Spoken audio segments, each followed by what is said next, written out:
நம்முடைய பிதாவாகிய தேவனாலும் கர்த்தராகிய இயேசு கிறிஸ்துவினாலும் உங்கள் யாவருக்கும் கிருபையும் சமாதானமும் உண்டாவதாக. தேவன் இந்த ஆராதனையிலும் ஆண்டவருடைய வார்த்தையை நமக்கு வெளிப்படுத்துவதன் மூலமாகவும் பரிசுத்த ஆவியினாலே நம்மை நிரப்பி அதற்கு கீழ்ப்படிய பலப்படுத்துவதன் மூலமாகவும் தொடர்ந்து நம்மை வழிநடத்துவாராக. அல்லேலூயா. லூக்கா 9ஆம் அதிகாரம் 57வது வசனத்திலிருந்து 62வது வசனம் வரை 6 வசனங்களில் 3 நபர்கள் இயேசுவை பின்பற்ற வந்து அவர்கள் சொன்ன பதில்களை நாம் பார்க்கிறோம். அவைகளை குறித்து தேவனுடைய ராஜ்யமா அல்லது அடிப்படை தேவையா என்கிற தலைப்பில் நம்ம தியானிக்க போகிறோம். The kingdom of God are your basic needs. தேவனுடைய ராஜ்யம் முக்கியமா அல்லது உங்களுடைய அடிப்படை தேவைகள் முக்கியமா? சரிங்களா, ஞாபகம் வச்சுங்க. ராஜ்யமா ஜீவியமா, அதான் நம்முடைய செய்தியினுடைய தலைப்பு. ராஜ்யமா ஜீவியமா, பிரசங்கமா பிழைப்பா, பிரசங்கமா பிழைப்பா, சுவிசேஷமா சுகபோகமா? எது சுவிசேஷமா சுகபோகமா? நீ நல்லா வாழணுங்கிறது முக்கியமா இல்லை ஆண்டவருடைய சுவிசேஷம் முக்கியமா? உன்னுடைய வாழ்க்கை குறையில்லாமல் சீராக சிறப்பாக இருக்கணுங்கிறது முக்கியமா அல்லது தேவனுடைய ராஜ்யம் வளரணும், தேவனுடைய நோக்கம் நிறைவேறணும் அப்படிங்கிறது முக்கியமா? இந்த பூலோக வாழ்க்கை முக்கியமா, பரலோக ராஜ்யத்தினுடைய பணி முக்கியமா? எது முக்கியம்? இயேசுவை பின்பற்றுகிறவர்களுக்கு எது முக்கியம்? நாம் உண்மையான சீசர்களாக இருந்தால், நாம் உண்மையிலே இயேசு கிறிஸ்துவனுடைய பிள்ளைகளாக சீசர்களாக பிரதிநிதிகளாக இருந்தால் எதை தேடுவோம், எதை நாடுவோம்? பாடுறது என்னமோ தேவன் ராஜ்யம்தான் பாடுறோம், ஆனால் தேடுறது எதை தேடுறோம்? ஓடுறது எதற்கு ஓடுகிறோம்? அதிகமாக எதுக்கு ஓடுறோம்? அதிகமாக எதை நாடுறோம்? அதிகமாக எதை தேடுறோம்? ராஜ்யமா ஜீவியமா, பரலோகமா பூலோகமா, பிரசங்கமா பிழைப்பா, சுவிசேஷமா சுகபோகமா? தேவனுடைய ராஜ்யம் முக்கியமா, உங்களுடைய அடிப்படை தேவைகள் முக்கியமா? பழைய கதை ஒன்று, ஒருத்தர் வேக வேகமாக சாப்பிட்டாராம். ஏங்க கொஞ்சம் பொறுமையாக தான் சாப்பிடுங்க, நிதானமா, ஏன் இப்படி ரொம்ப பக்கு பக்குன்னு அவசர அவசரமாக சாப்பிட்றீங்க? வேலைக்கு போகணுங்க, வேலைக்கு போகணுங்க, டைம் ஆகிடுச்சுங்க. ஒருத்தர் வேலைக்கு அவசர அவசரமாக போகிறார், வேக வேகமாக வண்டியில் போகிறார். எப்பா நில்லுப்பா, ஏன் இவ்வளோ வேகமாக பரபரப்பாக போடுற? வேலைக்கு போகணுங்க. சரி, வேலைக்கு தானே போகிறோம், மெதுவாக போ, வேலைக்கு டைம் ஆகிடுச்சிங்க, சீக்கிரம் போகணுங்க, வேலைக்கு போனால் தாங்க சாப்பிட முடியும் அப்படின்னா. ஏன் சாப்பிட்றேன்னா வேலைக்கு போகிறேன்றாங்க. ஏன் வேலைக்கு போகிறேன்னா சாப்பிட்ணுமே, அதுக்காக வேலைக்கு போகிறேன்றாங்க. அப்போ வேலைக்கு போகிறதுக்காக சாப்பிட்றோம், சாப்பிட்றதுக்காக வேலைக்கு போகிறோம். உண்பதற்காக உழைக்கிறோம், உழைப்பதற்காக உண்கிறோம், இடையிலே உறங்குகிறோம். ஸோ உண்பதும் உழைப்பதும் உறங்குவதும் தான் நம்ம வாழ்க்கையாக போச்சு. ஊ ஆகிப்போச்சு இல்லையா? இங்கே தேவனுக்கு எங்கே இடம், ராஜ்யத்திற்கு எங்கே இடம்? நம்ம எதற்காக வாழ்கிறோம்? எல்லாரும் பிறக்கிறாங்க, நம்மளும் பிறந்தோம். எல்லாரும் இருக்கிறாங்க, நம்மளும் இருக்கிறோம். எல்லாரும் வாழுறாங்க, நம்மளும் வாழுறோம். எல்லாரும் சாகுறாங்க, நம்மளும் சாக போகிறோம். மற்றவர்களுக்கும் நமக்கு என்ன வித்தியாசம்? நமக்கு ஏன் இயேசுவை பற்றிய சுவிசேஷம் கிடைத்தது? நமக்கு ஏன் தேவனுடைய ராஜ்யத்தின் சுவிசேஷம் புரிந்தது? நமக்குள் ஏன் இந்த மனமாற்றம் நடந்தது? நமக்கு மாத்திரம் ஏன் இந்த நம்பிக்கை வந்தது? ஏன் மற்றவர்களைப் போல நம்மால் வாழ முடியவில்லை? நாம் மாத்திரம் ஏன் விசுவாசிக்க வேண்டும்? நாம் மாத்திரம் ஏன் மனம் திரும்ப வேண்டும்? நாம் மாத்திரம் ஏன் தேவனுடைய பிள்ளைகளாக வாழ வேண்டும்? நமக்கு மாத்திரம் ஏன் தேவன் பரிசுத்த ஆவியை கொடுத்தார்? நாம் மாத்திரம் ஏன் திருச்சபையாக இருக்க வேண்டும்? நாம் மாத்திரம் ஏன் இயேசுவின் சீடர்களாக வாழ வேண்டும்? அப்போ மற்றவருடைய வாழ்க்கைக்கு நமக்கு வித்தியாசம் என்ன? அவர்களைப் போலவே நாமும் குடும்பம், வேலை, வருமானம், உலகம், உறவுகள், சொந்தம், பந்தம், உலகத்தின் காரியங்களில் மற்றவர்களைப் போலவே இயேசுவை அறியாதவர்கள், மனம் திரும்பாதவர்கள், பரிசுத்த ஆவியை பெறாதவர்கள், தேவனை வேதத்தை அறியாதவர்கள் ஓடுவதைப் போலவே நாமும் ஓடினால் அவர்களுக்கு நமக்கு என்ன வித்தியாசம்? ஓடவே கூடாது என்று நான் சொல்லலை. அது மாத்திரம்தான் நம்முடைய வாழ்க்கையா? சம்பாதிச்சிட்டா எல்லாம் முடிஞ்சிச்சா? சாப்பிட்டுட்டா எல்லாம் முடிஞ்சிச்சா? நல்ல துணி போட்டுட்டா எல்லாம் முடிஞ்சிச்சா? வீடு வாசல் இடம் எல்லாம் வாங்கி கட்டி எல்லாம் வாழ்ந்துட்டா எல்லாம் முடிஞ்சிச்சா? வாழ்க்கையின் அர்த்தம் தான் என்ன? வாழ்க்கையின் நோக்கம்தான் என்ன? இயேசுவை பின்பற்றுகிறேன் என்று சொல்லுகிறவர்களுக்கு இருக்க வேண்டிய முக்கியத்துவம் என்ன? இயேசு கிறிஸ்துவோடு இருந்த சீடர்கள் 12 பேர், அதில் ஒருத்தன் பிசாசாக இருக்கிறான்றார் ஆண்டவர். புரிஞ்சுக்கிறதுக்கே கஷ்டமாக இருக்குது. அவன் ரட்சிக்கப்பட்டானா, ரட்சிக்கப்படலையா? பின் வாங்கிட்டானா, இல்லை அவன் ரட்சிக்கப்படவே இல்லையா? பிசாசுக்கு இடம் கொடுத்தானா, இல்லை அவன் பிசாசினுடைய ஏஜென்ட்டாகவே வாழ்ந்தானா? ரொம்ப கேள்வியாக இருக்குது. அதை இன்னொரு நாளைக்கு நம்ம தியானிக்கலாம், கண்டுபிடிக்கலாம். அவர்களில் சிலர் விசுவாசிக்கவில்லைன்னு வேதம் சொல்லுது. சந்தேகப்பட்டார்கள். ஆண்டவர் கூடவே இருந்து அற்புதங்களை அடையாளங்களை பார்த்தாலும் சந்தேகப்பட்டார்கள். இயற்கைக்கு அப்பாற்பட்ட அற்புதங்களை பார்த்தாலும் சந்தேகப்பட்டார்கள். மரித்தவனை உயிரோடு எழுப்பினாலும், கடல் மேல் நடந்தாலும், காற்றை அதட்டினாலும் சந்தேகப்பட்டார்கள். நமக்கெல்லாம் அப்படிலாம் நடக்கலை இல்லையா? சந்தேகப்பட்டார்கள். சிலரோ சந்தேகப்பட்டார்கள். கடைசியில் மரித்து உயிரோடு வந்தார், அப்போ கூட சந்தேகப்பட்டார்கள். 40 நாள் விளக்கங்களை சொன்னார், பிரசங்கம் பண்ணினார். பரலோகம் போகிறதுக்கு முன்னால் ஒரு மலையில் கூப்பிட்டுட்டு போய் கட்டளை கொடுத்தா சிலர் சந்தேகப்பட்டார்கள். ஆகவே இயேசுவை பின்பற்றுகிறவர்கள் எப்படி இருக்க வேண்டும்? உத்தமமான சீசர்கள் எப்படி இருக்க வேண்டும்? தவறான 3 முன்மாதிரியை நாம் இங்கே பார்க்கிறோம். அந்த தவறான 3 முன்மாதிரிகளின்படி நாம் வாழாமல் சரியான சீசர்களாக இருக்கும் பொழுது நாம் இந்த உலகத்தில் தேவனுடைய ராஜ்யத்துக்கு பிரயோஜனமானவர்களாக இருப்போம். தேவனுடைய நோக்கத்தை நிறைவேற்றுவோம். உத்தமமான சீசர்களாக இருப்போம். நமக்கும் ஆசீர்வாதம் கிடைக்கும், மற்றவர்களுக்கும் ஆசீர்வாதமாக இருப்போம். தேவனும் மகிமைப்படுவார். ஆமென். வாழ்க்கையினுடைய நோக்கம் என்னன்னு தெரியுமா உங்களுக்கு? வாழ்க்கையினுடைய லட்சியம் என்னன்னு தெரியுமா? பல நேரங்களில் பல வார்த்தையில் சொல்லுவேன், அர்த்தம் ஒன்று தான். நல்லா ஞாபகம் வச்சுங்க. ஆவியானவர் எனக்கு தெளிவாக வெளிப்படுத்துறதுனால நான் கற்றுக்கொண்ட சத்தியத்தை உங்களுக்கு தெளிவாக சொல்கிறேன். நீங்கள் என்ன ஆராய்ச்சி பண்ணாலும் இதுதான், ஒன்று தான். the sole purpose of our life is to glorify God. தேவனை மகிமைப்படுத்துவதே வாழ்க்கையினுடைய மொத்த நோக்கம். ஆமென். கரங்களை உயர்த்தி சொல்லுவோமா? தேவனை மகிமைப்படுத்துவதே என் வாழ்வின் நோக்கம். தேவனை மகிமைப்படுத்துவதற்காக என்ன செய்யணும்னா, அவர் மகிமைப்படுற மாதிரி செயலை செய்யணும், அவர் பிரியப்படுற மாதிரி செயலை செய்யணும், அவர் சந்தோஷப்படுற மாதிரி காரியத்தை செய்யணும், அவர் சொன்ன கட்டளையை செய்யணும். அதுதான் அவர் சொன்ன பிரதான கட்டளை. உலகமெங்கும் போய் சகல ஜாதிகளுக்கும் மக்கள் குழுக்கும் சுவிசேஷத்தை பிரசங்கம் பண்ணுங்கள், பிரசங்கம் பண்ணுங்கள், பிரசங்கம் பண்ணுங்கள், பிழைப்பு நடத்துங்கள் என்று ஆண்டவர் சொல்லவில்லை. பிரசங்கம் பண்ணுங்கள் என்று சொல்லியிருக்கிறார். பிரசங்கம் பண்ணுவதற்காக பிழைப்பு நடத்த வேண்டும், பிழைக்கிறதுக்காக பிரசங்கம் பண்ணுறதில்லை. இன்றைக்கி ஊழியம்லாம் எப்படி ஆயிடுச்சு? 2 இடத்துக்கு பிரசங்கத்துக்கு போனால் 2,500 கிடைக்கும், 2,000 ரூபா கிடைக்கும். 4 இடத்துக்கு ஊழியத்துக்கு போனால் 4 ரூபா கிடைக்கும். எதற்காக? எது? பிழைப்புக்காக பிரசங்கமா? இல்லை பிரசங்கத்திற்காக பிழைப்பா? அழைப்புக்காக உழைப்பா? இல்லை பிழைப்புக்காக உழைப்பா? வயிற்றுக்காக ஊழியமா? இல்லை கர்த்தருக்காக ஊழியமா?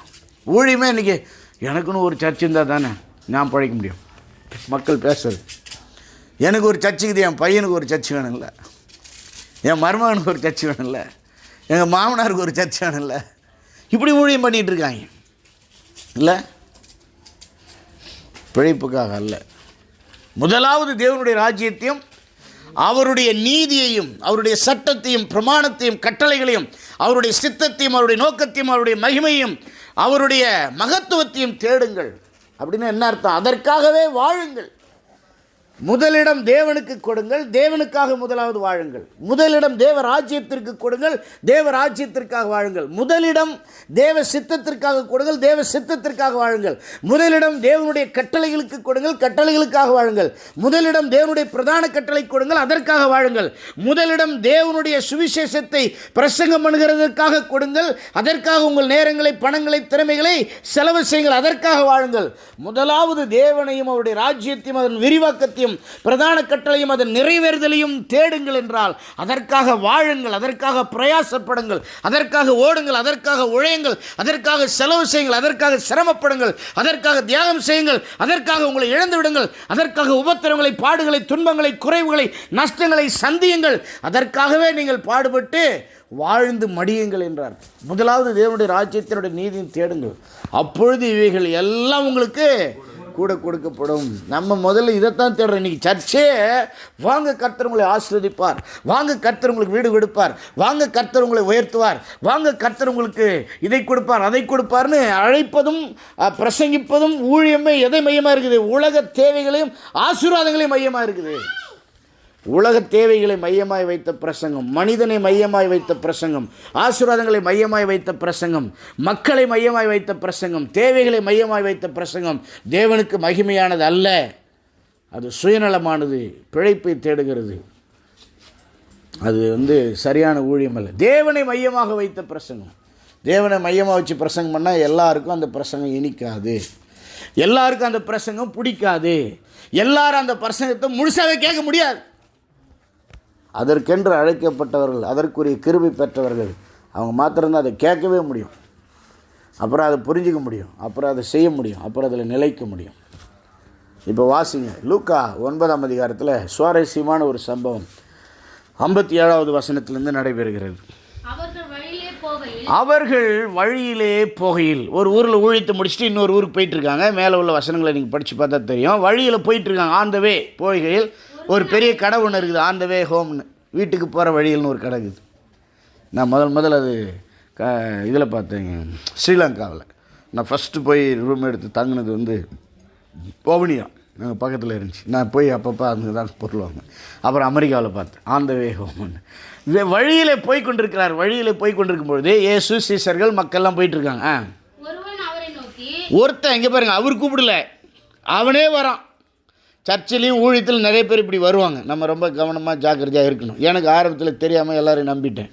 ஒருத்தன் ஆண்டவர்கிட்ட அவனே வாலண்டியராக வந்து, ஒருத்தன் வாலண்டியராக ஆண்டவர்கிட்ட வந்தால் நல்ல விஷயம் தானே.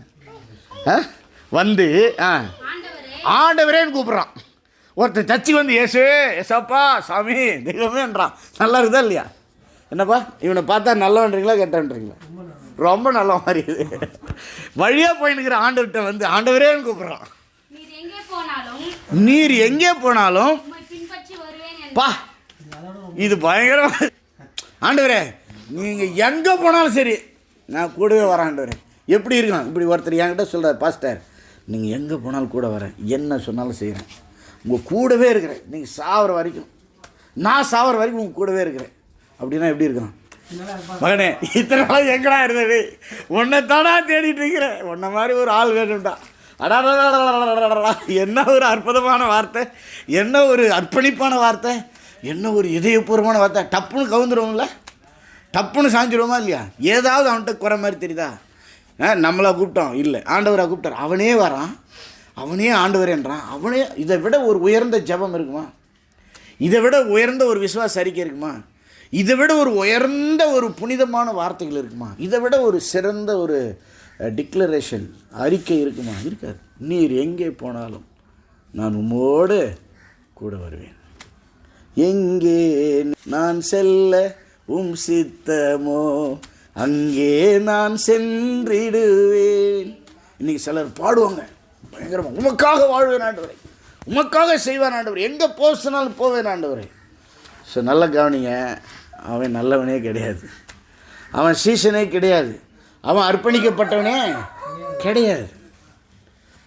ஆண்டவர் தோற்றத்தை பார்க்கிறவர் அல்ல, உனக்குள் இருக்கிற மாற்றத்தை பார்க்கிறவர்.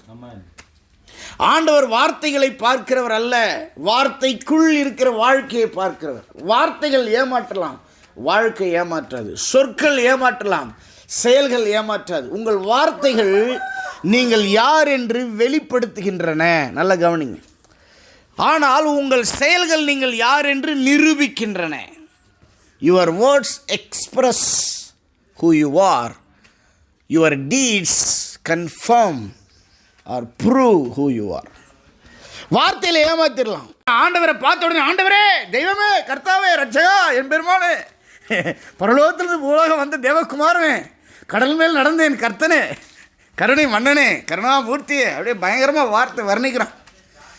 மரித்தவர்களை உயிரோடு எழுப்பினே சர்வ வல்லவரே, பா காற்றை கடலை அதிர்த்தினவரே, உம்மை விட கடவுளே இல்லையா, நான் வரையா, நான் ஊழியம் பண்ணுறியா, நான் சர்ச்சை கட்டுறியா, நான் கூட நிற்கிறியா, நான் எல்லா வேலையும் செய்கிறியா. சொல்பவர்கள் அநேகர் உண்டு, செய்பவர்கள் சிலர் தான் உண்டு. வீரவசனம் பேசுகிறவர்கள் எங்கும் உண்டு, அதை வீறு கொண்டு செய்பவர்கள் ஒரு சிலர் தான் உண்டு. சொல்வது எளிது, செய்வது கடினம் இல்லையா? திருவள்ளுவர் கூட சொல்லிட்டார். அதனால் சொற்களை குறித்து ரொம்ப கவனமாக இருக்கணும். எல்லாரும் சொல்லில் தான் தவறுறோம், எல்லாரும் சொல்லில் தான் பாவம் செய்கிறோம். பாவம் முதல்ல சிந்தனையில் வந்து, ரெண்டாவது சொல்லில் வந்து, மூணாவது தான் செயலில் வருது. பார்த்தீங்களா? அதனால் சில நேரங்களில் நமக்கு நண்பராக வரவங்க, ஊழியத்தில் வரவங்க, சபையில் விசுவாசியாக வரவங்க, ஊழியத்தில் துணையாக வரவங்க, சீசராக வரவங்களை வார்த்தைகளை பார்த்து நம்ம ஏமாந்துடக்கூடாது. பகுத்தறிய வேண்டும், ஆழத்தை பார்க்க வேண்டும். மனிதன் முகத்தை பார்க்கிறான் கர்த்தரோ. சரி, இயேசு கிறிஸ்து என்ன பதில் சொன்னார்? நம்மளாம் அந்த இடத்துல என்ன சொல்லியிருப்போம்? சூப்பர்பா, வெரி குட்பா, இன்னிலேருந்து நீதாப்பா என்னுடைய பர்சனல் செக்ரட்டரி, இன்னிலேருந்து நீதாப்பா என்னுடைய ஊழியத்தினுடைய தலைவர், என்னுடைய ரைட் ஹேண்டு நீதாப்பா, அப்படி தான்ப்பா, உன்னை தான்ப்பா தேடிட்டு இருந்தா, வாப்பா உனக்காக நான் எல்லாம் சேருப்பா, வாப்பா சேர்ந்து சாதிப்போம்பா, கலக்குவோம்பா, அப்படிப்பா அப்படி பண்ணணும். ஆண்டவர் கூகுளாக பதில் சொல்கிறார், படிங்க. அதற்கு இயேசு நல்ல வார்த்தை சொன்னால் கூட இப்போ நரின்றார். நரிகளுக்கு குழிகளும் ஆகாயத்தில் பறக்கிற பறவைகளுக்கு கூடுகளும் உண்டு, மனுஷகுமாரனுக்கோ தலை சாய்க்க இடமில்லை என்றார். அவன் என்ன கேட்டான், இவர் என்ன பதில் சொல்கிறார்? அவன் கரெக்டாக தான் கேட்டான், அவரும் கரெக்டாக தான் பதில் சொல்கிறார். அவன் உள்ளத்தில் ஒன்று வைத்து உதட்டில் ஒன்று பேசினான், அவன் எண்ணத்தில் ஒன்று வைத்து வெளியாக ஒன்று பேசினான். அவனுடைய நடிப்பை ஆண்டவர் புரிந்து அவன் வார்த்தைகளுக்கு பதில் சொல்லவில்லை, அவன் எண்ணங்களுக்கு பதில் சொன்னார். அவன் அறிக்கைகளுக்கு பதில் சொல்லவில்லை, அவன் உள் நோக்கங்களுக்கு பதில் சொன்னார். அவனுடைய வெளி தோற்றத்திற்கு பதில் சொல்லவில்லை, அவன் இதயத்திற்கு உள் தோற்றத்திற்கு பதில் சொன்னார். அவனுக்குள்ள என்ன எண்ணம் இருக்குன்னா, தலைவர் கூட போனால் சோறு கிடைக்கும், தலைவர் கூட போனால் சுகம் கிடைக்கும், இயேசு கூட போனால் பாராட்டு கிடைக்கும், மதிப்பு கிடைக்கும், மரியாதை கிடைக்கும், கணம் கிடைக்கும், கௌரவம் கிடைக்கும், அங்கீகாரம் கிடைக்கும், எல்லாம் கிடைக்கும், திராட்சரசம் கிடைக்கும், நல்ல தூங்குறதுக்கு இடம் கிடைக்கும், வாழ்க்கையில் செட்டில் ஆயிடலாம். ஓடி ஓடி உழைக்க வேண்டியதில்லை. 2 அப்பம் 5 மீன்களை எடுத்து பிதாவே என்று சொன்னால் 10,000 பேர் சாப்பிடுவார்கள். நம்ம சாப்பிட்டு ஒரு கூட வீட்டுக்கு எடுத்துகிட்டு போகலாம். பார்த்துருக்கான். கடலில் பிரயாணம் பண்ணால் திடீர்னு காத்தடிச்சுதுன்னா வந்து தலைவர் நிறுத்தி விடுவார், உடனே கரை சேர்ந்து விடுவோம். பெட்ரோல் இல்லாமல் பயணம் செய்யலாம், பெட்ரோல் போட்டு விடுவார், அல்லது பெட்ரோல் இல்லாமல் வண்டியை ஓட்டுவார், பிரச்சனையை சரி பண்ணுவார். போய் போதகருக்கு என்று சொல்லுங்கள் என்று சொன்னால் மேல் வீட்டை இலவசமாய் கொடுப்பார்கள், கழுதி இலவசமாய் கொடுப்பார்கள், போய் இலவசமாய் தங்கிவிடலாம். கல்யாண வீட்டிலே ஐயாவுக்கு முதலிடம் கொடுப்பார்கள், குறைவுகளை நிறைவாக்குவார். நமக்கெல்லாம் கௌரவமாக இருக்கும், நம்ம தான் போய் ரசம் பரிமாறுவோம், அற்புதமான ரசம் நம் கையால் கொடுக்கப்படும். இதெல்லாம் அவனுடைய ஆசை. அவர் வரும்பொழுது கழுதியின் மேலே அவர் உட்கார்ந்து வந்தால் சொந்த வஸ்திரங்களை, புதிய வஸ்திரங்களை தரையில் விரிப்பார்கள். அவரோடு கூட நாமும் கௌரவமாய் பயணம் செய்யலாம். அவருக்கு கிடைக்கிற மரியாதை நமக்கு கிடைக்கும், அவருக்கு கிடைக்கிற உணவு நமக்கு கிடைக்கும், அவருக்கு கிடைக்கிற முக்கியத்துவம் நமக்கு கிடைக்கும். சீமான் என்று ஒருவன் இயேசுவை கூப்பிட்டு பெரிய விருந்து பண்ணினான். சாப்பிட்டு கொண்டே இருந்தார்கள். அவர் கூட இருந்தால் சாப்பிட்டு கொண்டே இருக்கலாம். அவ்வப்பொழுது பிரசங்கம் பண்ணுவார், கதை சொல்லுவார், உதாரணம் சொல்லுவார், நல்ல நல்ல கதை கேட்கலாம். பொழுதுபோக்கு கூட பிரச்சனை இல்லை, டிவி பார்க்க தேவையில்லை, எல்லாம் விரே கதை சொல்லிவிடுவார். சோறு கிடைக்கும், மரியாதை கிடைக்கும், சோகம் கிடைக்கும், வீடு கிடைக்கும், இல்லை நல்ல கதைகள் கிடைக்கும், மரியாதை கிடைக்கும். இயேசு கோடு இருந்தவங்களுக்கு பிரசங்கம் பண்ணுற வாய்ப்பு கொடுத்தா. நல்லா கவனிங்க. இன்றைக்கி வந்து ஸ்பீக்கர் இருக்குது, அன்றைக்கி ஸ்பீக்கர் கிடையாது. இயேசு சொல்லுவார், நான் சொல்லுகிறதை கேளுங்கள். இது ஒரு 50 பேருக்கு 100 பேருக்கு தான் கேட்கும். ஒரு 50-100 பேருக்கு தொலைவில் ஒருத்தர் நிற்பார். அவர் திருப்பி நான் சொல்லுகிறதை கேளுங்கன்னுவார்.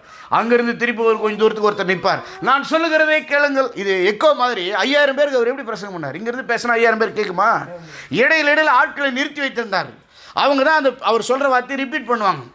விதைக்கிறவன் ஒருவன் புறப்பட்டான், விதைக்கிறவன் ஒருவன் புறப்பட்டான், விதைக்கிறவன் ஒருவன் புறப்பட்டான், விதைக்கிறவன் ஒருவன் புறப்பட்டான் போவோம் வார்த்தை. அப்படி இதெல்லாம் யாருக்கு கிடைக்கும்? அவர் கூட இருந்தால் அப்படி பேசும்போது எப்படி இருக்கும்? கெத்தாக இருக்கும்ல? ஆமாம், கம்பீரமாக இருக்கும். மதிப்புக்காகவும் மரியாதைக்காகவும் கௌரவத்திற்காகவும் அந்தஸ்திற்காகவும் பெயருக்காகவும் புகழுக்காகவும் பாராட்டுக்காகவும் மற்றவர்கள் முன்பதாக ஒரு மேன்மையான அங்கீகரிக்கப்பட்ட வாழ்க்கைக்காகவும் கேவலம் சோத்துக்காகவும் உடல் ஆரோக்கியம் சுகம் தெய்வீக சுகத்திற்காகவும் அற்புதத்திற்காகவும் அடையாளத்திற்காகவும் ஆண்டவரோடு தங்கியிருக்கிற ஒரு நல்ல ஒரு சுகமான வாழ்க்கை, நல்ல தங்குகிற வீட்டிற்காகவும் பாதுகாப்பிற்காகவும் அவன் இயேசுவின் பின்னாலே வர விரும்பினான். அது அவனுக்கும் தெரியும், அதுக்கு தான் வரான்னு. இவருக்கும் தெரியும். அவர் நல்லா ஸ்கேன் பண்ணிவிட்டு, மாப்பிள்ளை நீ சொல்கிற வார்த்தைலாம் நல்லா தான் இருக்குது, ஆனால் மனசு சரியில்லை மாப்பிள்ளை, நீ சீசனே இல்லைப்பா, நீ எதுக்கு வந்திருக்கிற? ஆசீர்வாதத்துக்கு வந்திருக்கிற, ஆண்டவருக்காக வரல, நீ எனக்காக வரல, என் கைக்காக வந்திருக்கிற, என் இதயத்துக்காக வரல. அதனால் என்ன பண்ணிட்டாரு? 3 லட்சம் போல் பதில் சொல்லிட்டார் இன்டெரக்டாக. நரிக்கு என்ன இருக்குப்பா? குழி இருக்குது. பறவைகளுக்கு எனக்கு ஒன்றுமே இல்லைப்பா, நீ வந்தனா ஒன்றும் கிடைக்காதுப்பா, உன் நினப்பு வேலைக்கு ஆகாதுப்பா, நீ நினைக்கிற மாதிரிலாம் நடக்காதுப்பா, இந்த நம்ம ஊழியம் அந்த மாதிரிலாம் கிடையாது. இன்றைக்கி ஊழியக்காரங்க என்ன சொல்கிறாங்க? ஊழிய கத்துறோன்னு ஆசை இருப்பார் இல்லை, வந்துருப்பா நீ கத்துறோன்னு ஆசை. சும்மாவே இந்த உலக ஆசீர்வாதத்தை தான் காட்டிகிட்டு இருக்காங்க. உன் மேலே ஆண்டவர் ஒரு அழைப்பு வச்சுருக்காரு, ஒரு நோக்கம் வச்சுருக்காரு, அதை நிறைவேற்றுவார், உன் தேவைகளை சந்திப்பார், கஷ்டமும் இருக்கும், பாடுகளும் இருக்கும், அதெல்லாம் ஆனால் சமாதானமாக இருக்கும், பலனாக இருக்கும். அப்படி ஒரு பக்குவமாக சொல்கிறதில்ல. நான் பாருங்க ஒன்றும் இல்லாமல் வந்தேன், இன்றைக்கி எப்படிக்கிறேன், பயங்கரமாக ஆசீர்வாதம் நீ வா அப்படின்னு ஆசீர்வாதத்தை காமிச்சு தான் கூப்பிட்றாங்க. மனுஷகுமாரன் சொன்னார் பார்த்தீங்களா, அதுக்கு ஒரு பெரிய அர்த்தங்கள். அது இன்னொரு நாளைக்கு நம்ம தியானிக்கலாம். மனுஷனாக வந்ததுனால மனுஷகுமாரன் சொல்ல, தானியேல் புஸ்தகத்தில் மனுஷகுமாரன் ஒன்று எழுதப்பட்டது. அந்த மனுஷகுமாரன் தான் தேவகுமாரன், அந்த தேவகுமாரன் தான் மேசியான்னு யூதர்கள் அறிந்திருந்தார்கள், பரிசேயர்கள் அறிந்திருந்தார்கள். அதுதான் தான் சொல்கிறார் அவர் யூதர்கள் மத்தியில் பேசும்போது. நீங்கள் நம்பிக்கிட்டு இருக்கிற தானியேல் புஸ்தகத்தில் சொல்லப்பட்ட மனுஷகுமாரன் நான் தான், அப்படின்னா மேசியா நான் தான், தேவகுமாரன் நான் தான், ரட்சகர் நான் தான் சொல்கிறார். ஸோ ரட்சகராக வந்த நான் இங்கே ஆசீர்வாதமாக சாப்பிட்டு செட்டில் ஆகிறதுக்கு வரல, தியாகம் பண்ண வந்திருக்கிறேன், மரிக்க வந்திருக்கிறேன், அதனால் ஜீவனை கொடுக்க வந்திருக்கிறேன், தியாக பலியாக வந்திருக்கிறேன், பஸ்கா பலியாக வந்திருக்கிறேன், ஈடு பலியாக வந்திருக்கிறேன், பாவ நிவாரண பலியாக வந்திருக்கிறேன். நான் சம்போகமாக சாப்பிட்டு வாழ வரல, பலியாக வந்திருக்கிறேன்றது சொல்கிறார். அப்போ என்னோடு சேர்ந்து பயணம் செய்யணும்னா பலியாக ஆயத்தமாக இருக்கணும், தியாகம் பண்ண ஆயத்தமாக இருக்கணும், பாடுபட ஆயத்தமாக இருக்கணும், போராட ஆயத்தமாக இருக்கணும், தீமை சகிக்க ஆயத்தமாக இருக்கணும், ஜீவன் கொடுக்க ஆயத்தமாக இருக்கணும், உபத்திரவப்பட ஆயத்தமாக இருக்கணும், இல்லையா? அப்போ இயேசு கிறிஸ்துவோடு கூட பயணிப்பது, உண்மையான சீசனாக இருப்பது, பூமியில் செட்டில் ஆகிற வாழ்க்கை இல்லை. சொல்லுங்கள் எல்லோரும் பக்கத்தில், கிறிஸ்தவ வாழ்க்கை பூமியில் செட்டில் ஆகிற வாழ்க்கை இல்லை. சொல்லுங்கள் பக்கத்தில், சொல்லுங்கப்பா. எல்லாருடைய எண்ணம் தெரியுமா? எப்படியாவது என்ன ஆகிடணும், செட்டில் ஆகிடணும். என்ன ஆகிடணும்? பாடா ஒரு இடத்த வாங்கி ஒரு வீட்டை கட்டோம்னா செட்டில் ஆகிடலாம். என்ன ஒன்றுமே இல்லை, யோசித்து பார்த்தா மாயை மாயை, எல்லாம் மாயை, எல்லாம் வேதனையும் மனதுக்கு சஞ்சலமாக இருக்குது. ஞானம் வந்தால் தான் மாயைன்னு தெரியும். ஞானம் வரலைன்னா மண்ணும் பொண்ணும் இந்த தகடும் இந்த தகரமும் இந்த இரும்பும் பெருசத்திரியோ, ஏன் தகடு, ஏன் இரும்பு, ஏன் மம்முட்டி, ஐயோ ஏன் ஏணி, ஏன் சேரு காணும், எந்த எடுத்து வச்சுக்கிட்டாங்க கொடுக்கல, ஒன்றும் கிடையாது, குப்பை எல்லாம். ஆமாம், தங்கம் வெள்ளி பொண்ணு எல்லாமே குப்பை. ஸோ இன்றைக்கி நாம் எதற்காக ஆண்டவரை பின்பற்றுகிறோம்? இப்போ என்னுடைய சத்தத்தை கேட்டுக்கொண்டிருக்கிற நீங்கள் சொல்லுங்கள், மனசாட்சியோடு சொல்லுங்கள், நீங்கள் இயேசு எதற்காக பின்பற்றுகிறீர்கள்? குழிகளுக்காகவா, கூடுகளுக்காகவா, நல்ல வீடுகளுக்காகவா, வசதிகளுக்காகவா, சுகங்களுக்காகவா, தெய்வீக சுகத்திற்காகவா, ஆசீர்வாதங்களுக்காகவா, அப்பங்களுக்காகவா, பாடுகளுக்காகவா, உபத்திரங்களுக்காகவா, தியாகங்களுக்காகவா, பிரயாசத்திற்காகவா, தேவ சித்தத்திற்காகவா, தேவ நோக்கத்திற்காகவா, எதற்காக ஆண்டவரை பின்பற்றுகிறீர்கள்? யோசித்து பாருங்கள். நீங்கள் யோவான் 6ஆம் அதிகாரம் போய் வீட்டில் படிங்க. 5 அப்பம் 2 மீனெல்லாம் வச்சு நிறைய பேர் 5000 பேர் சாப்பிட்ட உடனே பின்னாலே ஒரு கூட்டம் வருது. அடுத்து நேராக ஆண்டவர் சொல்லிட்டார், இந்த பாரு நீங்களாம் எதுக்கு வந்தீங்கன்னு எனக்கு தெரியும், நீங்களாம் நல்லா சாப்பிட்டு திருப்தி ஆகி சோத்துக்காக தான் வந்திருக்கிறீங்க, நீங்கள் அற்புதத்தை பார்த்ததுனால கூட வரல, அற்புதம் கூட உங்களுக்கு மேட்டர் இல்லை. அவர் நேராக சொல்கிறார், ஏதோ அற்புதத்தை பார்த்து வந்தனா கூட பரவாயில்ல, ஏதோ ஆண்டவருடைய வல்லமையை யோசிக்கிறீங்கன்னு சொல்லுவேன். நீங்கள் அற்புதத்தை பார்த்து கூட வரல, வெறும் வயிற்று சோத்துக்கு வந்துருக்கீங்க, நல்லா சாப்பிட்டீங்களா, திருப்தி ஆனீங்களா, மறுபடியும் சோறு கிடைக்கும் தான் வந்திருக்கீங்க, சோறுலாம் கிடையாது போங்கன்ற. இந்த மாதிரி பிரசங்கம் பண்ணால் யாராவது கேட்பாங்களா? அவங்களுக்கு அப்படியே ஷாக் ஆகிடுச்சு, இமேஜே இப்படி ஸ்பாயில் ஆகிடுச்சு. உன் இமேஜை காப்பாற்றுறதுலாம் ஆண்டவர் வரல, உன்னுடைய தெய்வீக சாயல் என்கிற டிவைன் இமேஜை காப்பாற்ற ஆண்டவர் வந்தார். உனக்கு ஒரு பேரு மரியாதை கொடுக்கறதுக்கு ஆண்டவர் வரல, உனக்குள் தேவ சாயல் ஒன்று இருக்கிறது, அதை நீ இழந்து விட்டாய், அந்த தேவ சாயலை புதுப்பிக்க ஆண்டவர் வந்தார். ஆமென். நீ இந்த பூமியில் பெரிய ஆகிறதுன்றது முக்கியம் இல்லை, நீ உண்மையிலே தேவனுடைய பிள்ளையாக மறுபடியும் மாறணும், தேவனோடு இணைக்கப்படணும், தேவன் பெரிய ஆள் என்பதை உலகத்துக்கு நீ அறிவிக்கணும். அதுக்கு தான் ஆண்டவர் வந்தார். அப்படி சொன்ன உடனே அவங்க அப்படியே மழுப்புறாங்க, இவனுக்கு போகிற மாதிரி இல்லைன்னு சொல்லிட்டு சொல்கிறாரு, இந்த பார் இந்த பூமியில் அழிஞ்சு போகிற சோத்துக்கெல்லாம் நீங்கள் வாழாதீங்க, வேலை செய்யுங்க, அதுக்கு அலையாதீங்க, லோன்னு சோறுன்னு அலையாதீங்க, பரலோகம் வரைக்கும் நிலைக்கக்கூடிய நித்திய போஜனத்துக்காக கிரியை நடப்பீங்கன்றார். இன்னும் அப்படி சொல்கிறேன் இப்படி சொல்கிறேன்னு, நாங்கள் எங்கள் முன்னோர்கள்லாம் பரலோகத்திலேருந்து வந்த மன்னாவை புசித்தாருங்க, அவங்க அப்படியே சப்பக்கட்டு கட்டுறானுங்க, நாங்களும் பக்தி தான், எங்களுக்கும் பைபிள் தெரியும், நாங்களும் அந்த பரம்பரை இந்த பரம்பரைன்னு. ஆண்டவர் சொல்கிறாரு, உங்கள் முன்னோர்கள்லாம் அந்த வானத்துலேருந்து வந்த அப்பத்தை சாப்பிடல, நான் தான் வானத்துலேருந்து வந்த அப்பம், என்னை சாப்பிட்டா தான் நித்திய ஜீவன் உண்டு, என் மாம்சத்தையும் என் ரத்தத்தையும் மானம் பண்ணலைன்னா உனக்கு எனக்கு பங்கு இல்லை, உனக்கு எனக்கு எந்த சம்பந்தமும் இல்லை, உனக்கு நித்திய ஜீவன் இல்லைன்னு உடனே குழம்பிட்டானுங்க. அவனுக்கு என்னடா நான் தான் அப்பன்றான், இவனையை சாப்பிட முடியும், இவன் எலும்பு சாப்பிடணுன்றான், ரத்தத்தை சாப்பிடணுன்றான், அவர் ஆவிக்குரிய அர்த்தத்தில் பேசுகிறாரு, அவனுங்க மூளையில் யோசிக்கிறானுங்க, ஆண்டவர் சொல்கிறது அவங்களுக்கு புரியல. அப்புறம் பார்த்தானுங்க இது ரொம்ப கடினமான உபதேசமாக இருக்குது, ரத்தம் வர உபதேசமாக இருக்குது, பாட போடலன்னு எல்லாம் கிளம்பிட்டாங்க. அவர் பேசுனதே அவங்களுக்கு புரியக்கூடாதுன்னு தான், அவர் பேசுனதே அவங்க போயிடணுன்னு தான். எல்லாருமே ஆண்டோடைய உபதேசத்தை புரிஞ்சுட்டு பின்பற்ற முடியாது. ஆகவே முதல் வந்தவன் தவறான நோக்கத்தில் வந்தான், பூலோக தேவைகளுக்காக வந்தான்.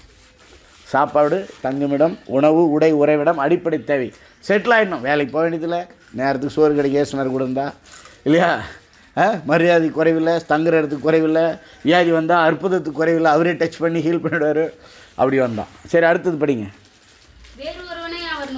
வேறு ஒருவனை அவர் நோக்கி, முதல்ல ஒருத்தன் அவனே வந்தான், இப்போ ஒருத்தனை பார்த்து ஆண்டவரே கூப்பிடுறாரு. இப்போ ஒரு பெரிய கூட்டத்துலேயோ ஒரு ரோட்லேயோ நம்மளை பார்த்து ஒரு ஃபேமஸான ஒரு கூப்பிட்டா எப்படி இருக்கும்? இப்போ உதாரணத்துக்கு சொல்கிறேன், ராகுல் காந்தி வந்துருக்கிறாரு, தெருவில் பார்த்து உங்களை மட்டும் கூப்பிட்றாரு, எப்படி இருக்கும்? கெத்தாரு. இல்லை ஆளுங்கட்சியில் அல்லது முதலமைச்சர் வராரு, கூட்டத்தில் பார்த்து உங்களை மட்டும் கலர் சட்டை பார்த்து அந்த கலர் சட்டை வாங்க அப்படின்னு உங்களை மட்டும் கூப்பிட்டா எப்படி இருக்கும்? இல்லையா? ஒரு ஜனாதிபதி, ஒரு அமெரிக்க அதிபர் வரும்போது, அல்லது ஒரு பில்கேட்ஸு, ஒரு பெரிய பணக்காரன் வரும்போது ஒரு கூட்டத்தில் ஒரு தெருவில் உங்களை மட்டும் பேர் சொல்லி கூப்பிட்டா எப்படி இருக்கும்? சூப்பராக. இவனை ஆண்டவரே கூப்பிட்றாரு, எவ்வளோ பெரிய சந்தோஷம் இல்லை? ரைட், கூப்பிட்டு பா நல்லா என் பின்னால் வாப்பா, என் கூடவே வந்திருப்பா, என்னுடைய சீசனாக வந்திருப்பான்னு கூப்பிட்றாரு. அதற்கு அவன், ஆண்டவரே முதல்ல ஒரு பெர்மிஷன் கொடுங்க ஆண்டவரே, முதல்ல நான் போய் என் தகப்பனை அடக்கம் பண்ண எனக்கு பெர்மிஷன் மட்டும் கொடுங்க ஆண்டவரே, உத்தரவு தர வேண்டும் என்றான். இப்போ அப்படியே நிறுத்துங்க. இது நல்ல ஆள் மாதிரி தெரியுதா? எப்படி அவன் எதாவது வரமாட்டேன் நான் சொன்னான்? சொல்லுங்கள், வரமாட்டேன்லாம் சொல்ல. என்ன சொல்கிறான்? வர்றேன் ஆண்டவரே, வர்றேன், ஆனால் சின்ன ஒரு வேலை இருக்குது, முன்பு பின்பு, இல்லையா? சரி, இப்போ அவன் சொன்னதில் நியாயம் இருக்கா இல்லையா? எங்கள் அப்பாவை அடக்கம் பண்ணிட்டு வரேன்னு சொல்கிறான், இதில் என்னம்மா தப்பு இருக்கு? எதுவும் தப்பு இல்லைல்ல, பெத்த தகப்பன்னு அடக்கம் பண்ணணும்ல, அப்படியே விட்டா வர முடியும்? சொல்லுங்கள். லெட் மீ பரி மை ஃபாதர், இங்கிலீஷில் என் தகப்பனை நான் அடக்கம் செய்ய எனக்கு உத்தரவு தர முன்பு. இப்போ 2 காரியம் இங்கே சொல்லப்படுகிறது. என் பின்னே வா, என்னை போல மாறு, என் வார்த்தைகளை ஏற்றுக்கொள், என் கட்டளைகளை ஏற்றுக்கொள், என் ராஜ்யத்தை பிரசங்கம் பண்ணு, என்னை போய் அறிவி அப்படிங்கிறது ஒரு வேலை. இன்னொன்று, அப்பா, ஆத்தா, அண்ணன், தம்பி, தங்கச்சி, மாமன், மச்சான், சின்ன சித்தப்பா, பெரிய பெரியப்பா, அத்தை, ஓரவத்தி, நாத்தனார், மூத்தார், மாமனார் எல்லாம் இருக்கிறாங்க. அதில் பிறப்பு, இறப்பு, நல்லது, கெட்டது இருக்குது. இப்போ எது முக்கியம்? 2ம். நான் சொல்கிறது புரியுது அவங்களுக்கு? இப்போ நம்மளாம் எங்கே தான் வாழ்ந்துருக்கிறோம்? அங்கே தான் மாட்டின்னுக்கிறோம், முள்ளுகளுக்குள்ளே சிக்கின்னுக்கிறோம். அப்பப்போ போய் மாட்டிக்கிறோம், ஞாயிற்றுக்கிழமை கொஞ்சம் லைட்டாக எட்டி பார்க்குறோம். ஃபுல் டே இங்கே வாழணும், அப்பப்போ அங்கே போய் சேவை செய்யணும் டைம் இருந்தால். ஃபுல் டே விடுங்க, ஃபுல் டே எங்கே வாழணும்? தேவனுடைய ராஜ்யத்தில் வாழணும். ஃபுல் டே இயேசுவோடு வாழணும். ஃபுல் டே ஒவ்வொரு நாளும் எவ்ரிடே இயேசு பின்னால் போகணும். இடையில ஆண்டவரே உணர்த்துவார், எப்பா எல்லாரையும் நேசிப்பா, போய் இது எதாவது பண்ணிட்டு வாப்பா. ஆண்டவரே உணர்த்துவார், இன்றைக்கி அங்கெல்லாம் போக தேவையில்லப்பா, அதை விட உனக்கு இதான்ப்பா முக்கியம். ஸோ சில நேரத்தில் போக சொல்லுவார், சில நேரத்தில் போவானான்னுவார், சில நேரத்தில் போய் உதவி செய்யணுவார், சில நேரத்தில் விட்டுருன்னுவார். ஆண்டவர் சொல்லுவார். நம்ம என்ன பண்ணுறோம்? ஃபுல் டைம் இங்கே உலக உறவுகளிலே வாழ்ந்துட்டுருக்கிறோம். உலக உறவுகளா, உன்னத உறவுகளா, ராஜ்யத்தின் பணிகளா, வீட்டினுடைய வேலைகளா, சொந்த பந்தங்களா, அனித்தியமான அழிந்து போகிற சொந்த பந்தங்களா, அழியாத சொந்தங்களா, எதற்கு நம்ம ஓடுகிறோம் வாழுகிறோம்? அவன் சொன்னதில் எதுவும் தப்பு மாதிரி தெரியல.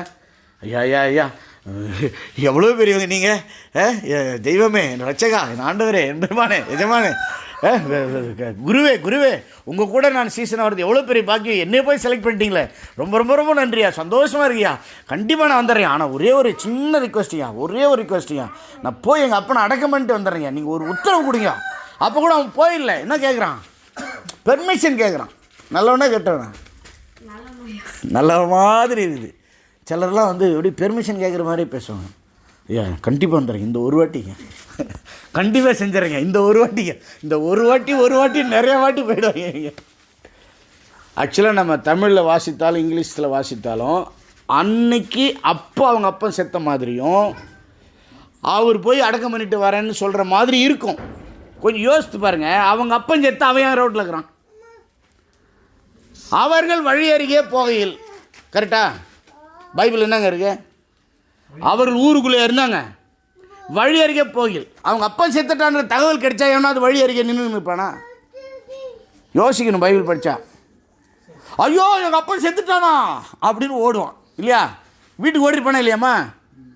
அப்போ செத்த தகவல் வந்த பிறகும் ஒருத்தன் ரோட்டில் இருப்பானா? சும்மா எங்கன்னா ஊர்வலத்தை வேடிக்கை பார்த்துட்டு இருப்பானா? என்ன பண்ணுவான்? ஓடி இருப்பான். நேரம் விழுந்து முட்டிக்கிட்டுலாம் காலெல்லாம் காயமாயிட்டு உருண்டு பிறண்டு போய் அழுதுட்டு இருந்துருக்கணும். அப்போ என்ன அர்த்தம்? அப்போ சாகலை. அப்போ அவன் என்ன சொல்ல வரான்? பழைய ஏற்பாட்டில் கவனிங்க, நம்ம அது எடுத்தால் நேரமாகும்.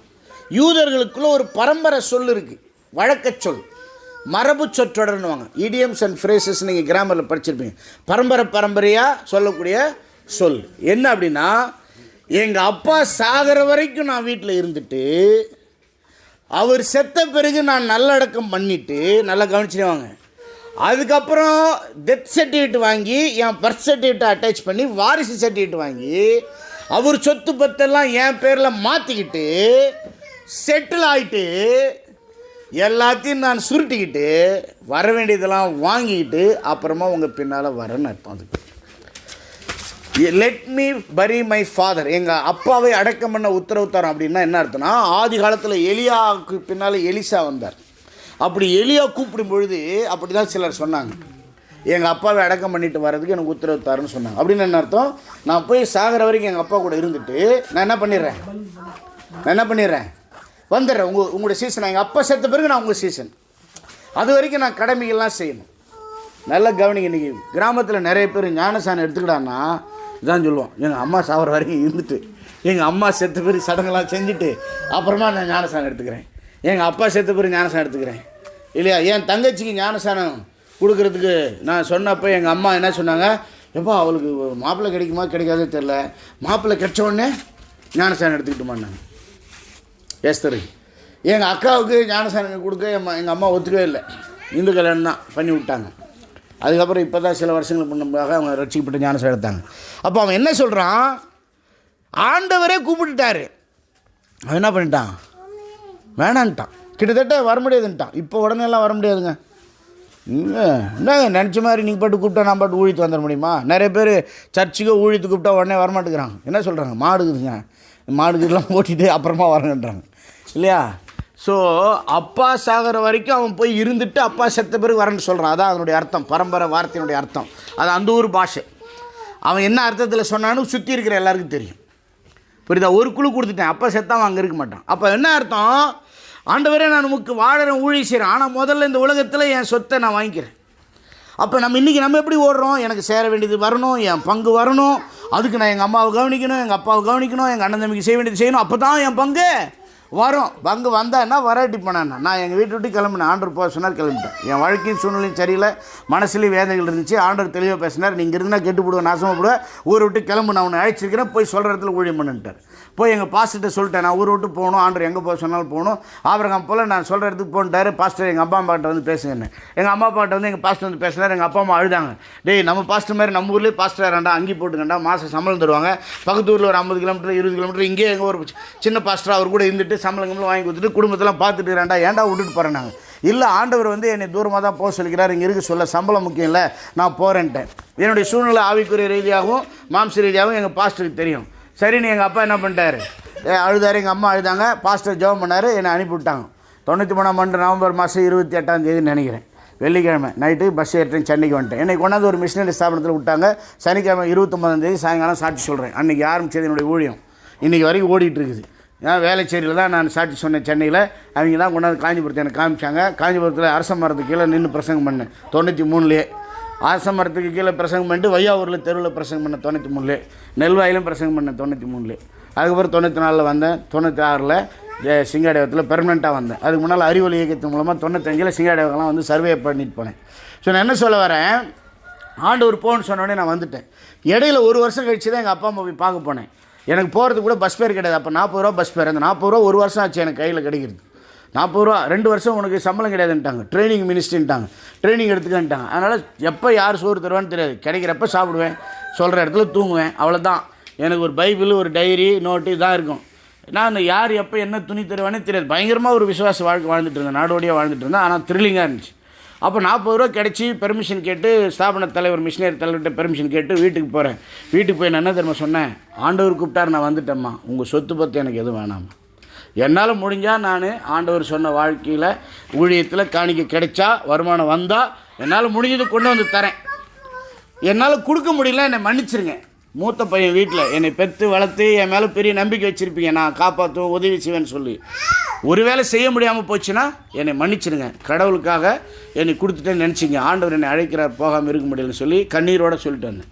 மறுபடி போகிறதுக்கு 1 வருஷம் ஆச்சு, ஒன்றும் கொடுக்கல. பல வருஷங்கள் நான் அவங்களுக்கு ஒன்றுமே கொடுக்க முடியல, எனக்கே பட்டினி பசிமாக இருந்துச்சு. அதுக்கப்புறமா 500 கொடுத்தேன், 1000 கொடுத்தேன், 50 கொடுத்தேன். கடைசி நேரத்தில் மருத்துவ செலவுக்கெலாம் செய்ய முடிஞ்சுது. அவங்களுக்கு நான் ஓரளவுக்கு செஞ்சேன் என்னால் முடிஞ்ச அளவுக்கு. ஆனால் நான் செட்டில் ஆகலைன்னு அவங்க வருத்தப்பட்டாங்க. அதை பற்றி நீங்கள் கவலைப்படாதீங்க, கர்த்தர் பார்த்துக்குவார்னு சொன்னேன். 15 வருஷ கதையை நான் சொல்லிக்கிறேன். இப்போ ஊழி என்பது சும்மா கிடையாது, அப்படியே ஜாலியாக செட்டில் ஆகிட்டு வசதியாகிடுறது கிடையாது. இன்றைக்கி ஒருவேளை என்னை பார்த்தா உங்களுக்கு எப்படி தெரியும், நல்ல வசதியாக இருக்கிறாருங்க, ஃப்ளைட்டில் போகிறாரு, புதுசாக சட்டை போடுறாரு, ஏதோ பைக் எடுத்துகிட்டு வர்றாரு, அவரை காரில் யாரோ கூப்பிட்டு வராங்க, திடீர்னு இங்கே இருக்கிறாங்கிறாரு, நல்லா வசதியாக இருக்கிறாருங்க. ஊழியம் செஞ்சால் நல்லா ஜாலியாக இருக்கிறாங்க. நம்ம பாட்டு காணி கொடுக்குறோம், நம்ம காணிக்கெல்லாம் வாங்கிட்டவங்க வசதியாக இருக்கிறாங்கன்னு நினைப்பீங்க. எத்தனை வருஷ தியாகங்கள் இருக்குது, அர்ப்பணிப்பு இருக்குது, ஆண்டவர் நடத்தக்கூடிய பாதைகள் இருக்குது, இன்றைக்கும் தேவைகள் பாடுகள் இருக்குது. செட்டில் ஆகிட்டுலாம் ஊழியம் செய்ய முடியாது.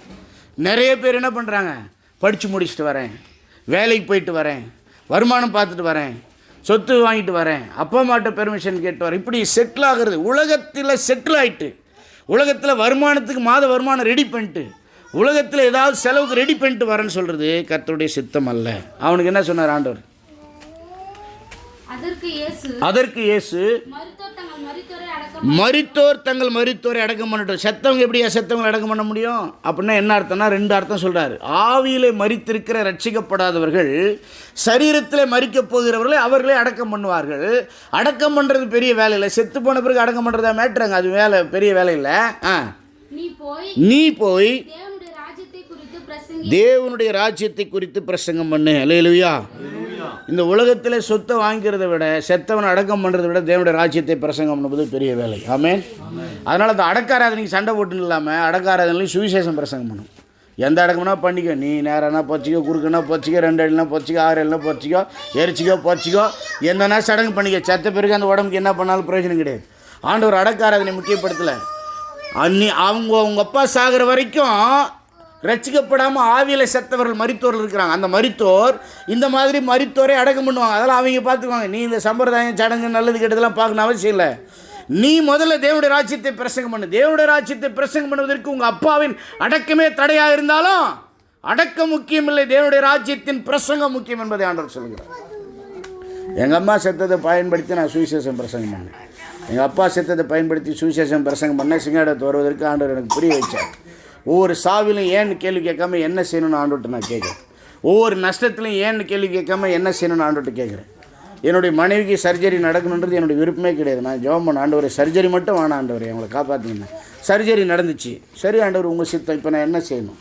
அதில் நீங்கள் என்ன அர்த்தம் வச்சுருக்கிறீங்க, ஞானம் வச்சுருக்கிறீங்க? எல்லாவற்றிலையும் ஸ்தோத்திரம் செய்யுங்களா. என்ன அர்த்தம்? சோத்திரம் சோத்திரம் சோத்திரம் அப்படி சொல்கிறதில்ல. எல்லா சூழ்நிலையிலும், கஷ்டத்திலும் நஷ்டத்திலும், லாபத்திலும் இன்பத்திலும் துன்பத்திலும், இழப்பிலும் தியாகத்திலும் வலியிலும் வேதனையிலும், கைவிடப்பட்ட சூழ்நிலையிலும் வியாதியிலும் துன்பத்திலும் ஆண்டவரை குறை சொல்லாமல் ஆண்டவர் சித்தத்தை செய்ய வேண்டும். அதை ஸ்தோத்திரத்தோடு நன்றியோடு செய்ய வேண்டும். அதுதான் எல்லாத்துலேயும் ஸ்தோத்திரம் பண்ணுறது. இதை மாற்றிவிட்டாங்க. நம்ம ஆளுங்க எழுத்தின்படி ஸ்தோத்திரம் ஸ்தோத்திரம் ஸ்தோத்திரம் ஸ்தோத்திரம் ஸ்தோத்திரம் அப்படி சொல்லிட்டாலே இருதில்லை, பக்தி வேஷம் இருக்குது. சரி, கடைசியாக ஒருத்தர் படிச்சிடலாம். பின்பு இப்போ அவனே வந்து மாட்டிக்கிறான். இன்னொருத்தன், வேறு ஒருத்தன் ஆண்டவரை நோக்கி, ஆண்டவரே உம்மை பின்பற்றுவேன், ஆனாலும், இது கூட ரொம்ப டேஞ்சர், ஆனாலும் முன்பு நான் போய் வீட்டில் இருக்கிறவரிடத்தில் அனுப்புவித்து கொண்டு வரும்படி எனக்கு பெர்மிஷன் கொடுக்கும்படி கேட்டுக்கொள்கிறேன். ஒரு ரிக்வெஸ்ட் லெட்டரோடு வர்றாரு. அவனே வரான். ஆண்டவரே நான் கண்டிப்பாக வந்துடுறேன் ஆண்டவரே, ஆனால் வருவேன், ஆனால் ஒரு சின்ன அப்ளிகேஷன் அப்படின்ட்டு. சரியா? அவனு இவனுக்கு கிட்டத்தட்ட ஒரே மாதிரி தானே, கொஞ்சம் வித்தியாசமாக இருக்கிறான். அவன் அப்பா செத்த பிறகு வரேன்னா, இவன் என்ன சொல்கிறான், இப்போவே போய் சொல்லிட்டு வந்துடுறான் அப்படின்னா. இது கூட இது பரவாயில்ல. முதல் 2 பேரோட இவன் பரவாயில்ல இல்லைப்பா. அவன் செத்த பிறகு வரேன்னா, அப்போ எப்போ சாவது, நீ எப்போ வருது ஊழியத்துக்கு இல்லை? இவன் என்ன சொல்கிறான், ஆண்டவரே ஒரே ஒரு வார்த்தை, ஒரு நிமிஷம் ஓடி போய் சொல்லிட்டு வந்துடுறான் ஆண்டவரே. இல்லை தப்பு இல்லைல்ல, தேடுவாங்களே, எங்கே போனால் என்ன தேடுவாங்களே. மத்தேயுவை வரி வசூலிக்கிற இடத்துல ஆண்டவர் என் பின்னே வாங்கன்னு சொன்னார். அவன் போய் என்ன சொல்லிட்டா வந்தான், அப்படியே ஏறி வந்துட்டான். பேதுரு யாக்கோபு யோவானை வலையை போட்டு மீன் பிடிக்கிற இடத்துல என் பின்னே வாருங்கனார். அவங்க என்ன அப்பா அம்மாட்ட சொல்லிட்டு வந்தாங்க, அப்படியே வலையை படகி விட்டுட்டு வந்தாங்க. உண்மையாய் அழைக்கும்படும் பொழுது ஆவியிலே நீ உண்மையிலே ஒப்பு கொடுப்ப, உடனே ஒப்பு கொடுப்ப, யாரையும் கேட்க வேண்டிய அவசியமே கிடையாது. கந்தாகிய மந்திரிக்கு சுவிசேஷம் பிலிப்பு சொல்லிகிட்டே போகிறாரு. இடம் வந்துச்சு, புரிஞ்சிச்சு, தண்ணியில் ஞானசானத்துக்கு சொல்கிறீங்களே, தண்ணி இருக்குன்னு சொன்னோடனே தடையிலே நம்பினா தடையில்லைன்னு உடனே ஞானசம் எடுத்துக்கிட்டான். அவங்கள கேட்கணும், இவங்களை கேட்கணும், ஒன்றுமே கிடையாது, ஒன்றுமே கிடையாது. புரியுதுங்களா? அப்போ ஆனாலும் அப்படிங்கிறது வந்து முழு அர்ப்பணிப்பை காட்டவில்லை, முழு தீர்மானத்தை காட்டவில்லை. அரைகுறை மனசு தான். டிலேய்டு ஒபீடியன்ஸ், டிஸ்ஒபீடியன்ஸ். காலதாமதமாக கீழ்ப்படிவது கீழ்ப்படியாமைக்கு சமம் என்று சொல்வார்கள். அப்போ அவங்க என்ன பண்ணுறான், ஆண்டவரே ஒரு வார்த்தை சொல்லிட்டு வர ஆண்டவர். இதுக்கு என்ன தெரியுமா அர்த்தம்? அனுப்புவித்து கொண்டு வருகிறேன் அப்படிங்க அந்த வார்த்தை. அதுவும் யூத மதத்தில் கிரேக்க பாஷையில் அந்த பாரம்பரியத்தில் யூதர்களுக்கு அல்லது பரிசேயர்களுக்கு என்ன அர்த்தம்னா, ஃபேர்வெல் மீட்டிங் வச்சுட்டு கவனிங்க, எங்கள் அப்பா செத்த பிறகு கிடைக்க வேண்டியதை இப்போவே கூடன்னு வாங்கிட்டு வரேன் அப்படின்னு. புரியுதா உங்களுக்கு? இது கலாச்சார பின்னணியோடு படிக்கணும்.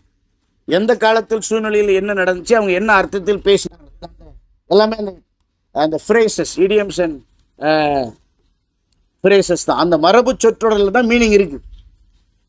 ஃபேர்வெல் மீட்டிங்க்கு ஞாபகம் வச்சுக்கிறீங்களா? ஒருத்தர் ஒரு ஸ்கூல்லேருந்து இன்னொரு ஸ்கூலுக்கு போகும்போது, ஆமாம், வழி அனுப்பு விழா இல்லையா? ரிட்டையர்ட் ஆகும்போது வழி அனுப்பு விழா.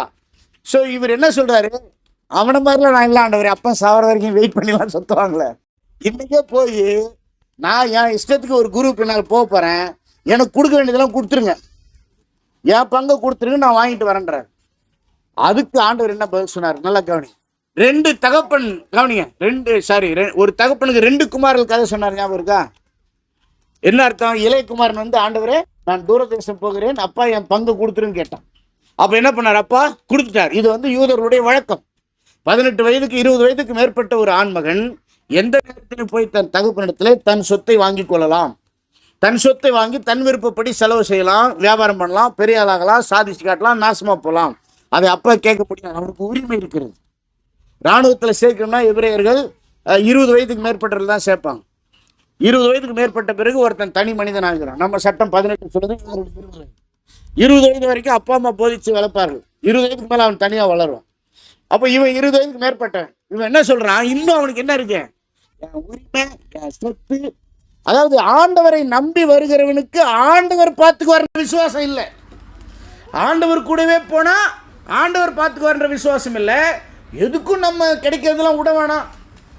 கவர்மெண்ட்டில் கிடைக்கிறது விட வேணாம் இல்லையா, ஸ்கீமில் கிடைக்கிறது விட வேணாம், அதில் கிடைக்கிறது இது விட வேணான்னு சொல்லி அப்போ சாகிற வரைக்கும்லாம் நான் வெயிட் பண்ண முடியாது, இப்போவே போய் என் சொத்தில் என் பங்கை கொடுத்துருங்கன்னு சொல்லி வாங்கிட்டு வரேன்னு சொல்லி இவனுடைய வாழ்க்கை பூலோக ஆசீர்வாதத்தை தன்னுடைய பங்கு சொத்தை விடுறதுக்கு விருப்பமே இல்லை.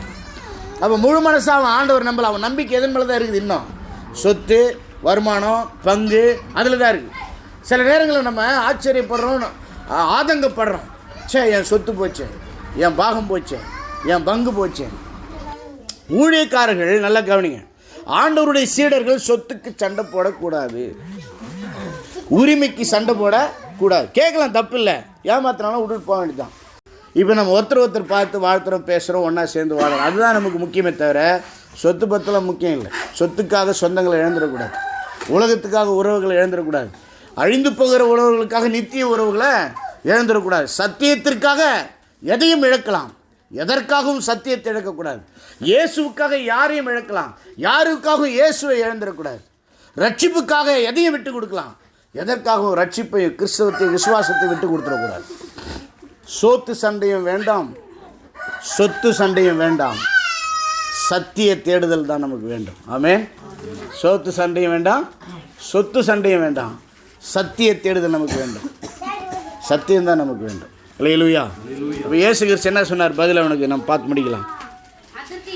அதற்கு இயேசு கலப்பையின் மேல் தன் கையை வைத்துவிட்டு, பின்னிட்டு பார்க்கிற எவனும்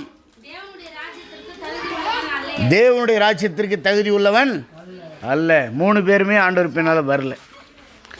நான் சொல்லட்டுமா, இன்னைக்கு கிறிஸ்தவ சர்ச்சைகளில் ஊழியங்களில் இந்த மாதிரி ஆட்கள் தான் நிரம்பி கிடக்கிறார்கள்.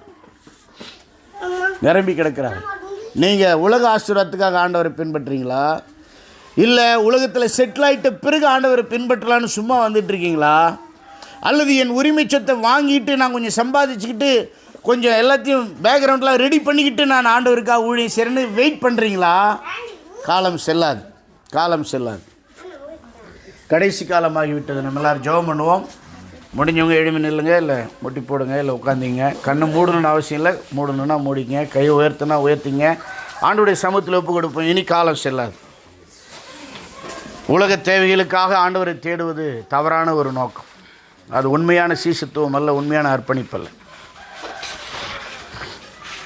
அப்பா சாகிற வரைக்கும், அல்லது இந்த உலகத்தில் நான் செட்டில் ஆகிற வரைக்கும் போய் உழைச்சிட்டு, இடம் வாங்கிட்டு, வீடு கட்டிட்டு, சேர்த்து வச்சுட்டு, பிள்ளைங்களை படிக்க வச்சுட்டு செட்டில் பண்ணிவிட்டு நிறைய பேர் ரிட்டையர்ட் ஆன பிறகு தான் ஆண்டவருக்கே ஊழியம் செய்ய வராங்க. அதுக்கப்புறம் நான் சுவிசேஷம் பிரசங்கம் பண்ண வரேன், அதுக்கப்புறம் பிரதான கட்டில் வேலை செய்ய வரேன் அப்படின்னு சொல்கிறது சரியல்ல. அது உண்மையான சீசுத்துவம் அல்ல. அல்லது இப்போவே நான் கொஞ்ச நாள் ஒரு 5 வருஷம் எடுத்துக்கிறேன், 2 வருஷம் எடுத்துக்கிறேன், எவ்வளோ நான் சம்பாதிச்சு எல்லாம் செட்டில் பண்ணிக்கிட்டு எனக்கு வர வேண்டியதெல்லாம் வாங்கிட்டு நான் கொஞ்சம் சேமிப்பெல்லாம் பண்ணிக்கிட்டு நான் கொஞ்சம் வருமானத்துக்கு வழியெல்லாம் பண்ணிக்கிட்டு அதுக்கப்புறமா நான் ஆண்டவர் பின்னால் வரேன் என்பதும் சரியானதல்ல. இந்த நிமிடமே இப்பொழுது ஆண்டவரே, நீர் எங்கே போனாலும் நான் வருகிறேன், நீர் என்ன சொன்னாலும் நான் செய்கிறேன்.